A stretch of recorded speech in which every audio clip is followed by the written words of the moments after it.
All right, I've been meaning to make this video for a while now, just to give an explanation of what one waited for traveler actually means.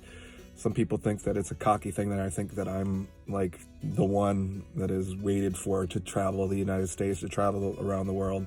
Not that at all. I've gotten some weird comments of people thinking that I'm some cocky son of a bitch. I'm not. I'm really not. If you know me at all, my last name is Ruhumaliza, which it comes from East Africa, mainly Rwanda. It's Kinyarwandan. That's where my dad was born, and that's the domain of my last name. My name's Vincent Ruhumaliza. So with that, my dad having that name, my dad was first born out of, I believe, 6 siblings. And in Rwanda, they name your full name basically on what you represent. Basically just like how Americans or westernized people name your first and your middle name. They just make it up on what they represent.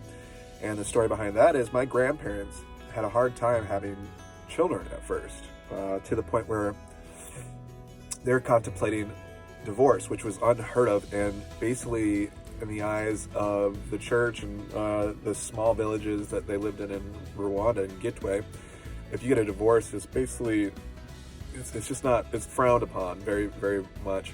So they kept trying, and finally they birthed my dad, the oldest of the group of kids that they were about to have. So that being said, my grandparents decided to name my dad, the oldest, Jean-Marie Vianney Ruhumaliza. The first few names are very typical Rwandan names, but Ruhumaliza means, roughly in Kinyarwanda, good one waited for, or the one waited for. So, a little different than when my dad met my mom, and then they decided to have kids. Of course, my dad gave us the name Ruhumaliza, me, my brother, my sister, and myself. So to be honest, I didn't even really know the meaning of my last name until I was in my 20s. I believe it was the first time I was able to go to Rwanda, and I realized how important our name actually is. There's a Ruhumaliza, which is Ruhumuriza, which is mine is Ruhumuliza. But I believe we're some of the only Ruhumalizas in the entire world. Can you grab onto that? So that being said, with the one waited for, where one waited for traveler came from. So as I was starting this, it actually kind of started through the pandemic. I decided to start a podcast, which I have not recorded much in the last year or so. I just haven't had the drive to, but I would love to get back into it. But I named it One Waited For Podcast. And the idea was to have professionals and my friends and people that I really adore and people that I want to learn something from, they get to be on, and my introduction to them would be the one waited for today is so-and-so. So like I had my friend Chris on, and I introduced him today. The one waited for is Chris. Shout out to you, boy. So I decided to do this van life thing, sell everything I own in Florida, buy a van, travel. I don't know what brought me here to Asheville, to the mountains, but it was just some sort of draw, so I decided to come up here. And my goal is to meet people on the road, hear their stories, and figure out what the one thing that they waited for that actually happened.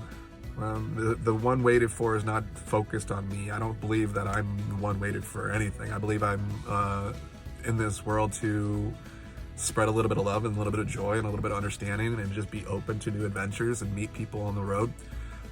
Meet people in places I've never been, and just feel a little bit uncomfortable with the travel, with the experiences, with meeting all different kinds of people in all different parts of the world. And I would like to talk to people and just figure out why they are the one waited for that day. I think it would be really entertaining to be able to talk to different kind of thinkers and figure out what their stories are. So that's a little background on what my name is. It doesn't mean anything cocky. If you see it on it, it's not because the world's so lucky to have me in this beautiful van that I've been living in over 2 months now.